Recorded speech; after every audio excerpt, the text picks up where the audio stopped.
gusto ko pong iparating sa inyong lahat. Ito po ay banal sa aming mga Muslim. Banal po ito. Sapagkat ito po ang ibig sabihin po nito. La ilaha illallah. Ibig sabihin, walang ibang Diyos na dapat sambahin maliban sa Allah.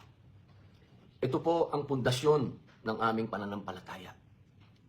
Dito po nakasalalay ang aming pag-ibig, paggalang, pagsunod sa Panginoong Allah. Hindi po namin pwedeng gawing kabastusan po ito. Magpapakamatay na lang po ako kung gagawin ko yun. Hinihingi ko po na huwag po na sana natin itong gawing kalokohan. Dahil ito po ang pundasyon ng lahat ng pananampalataya ng Muslim. Ibig pong sabihin po nito, pag nilagay namin dito, Diyos ang una. Panginoong Allah ang una sa lahat.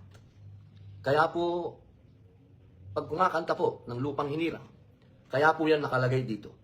Tunay na mahal namin ang bansang Pilipinas. Tunay po yan. Pero una, ang Panginoong Allah. Iyan po ay mababasa din po natin yan sa konstitusyon natin.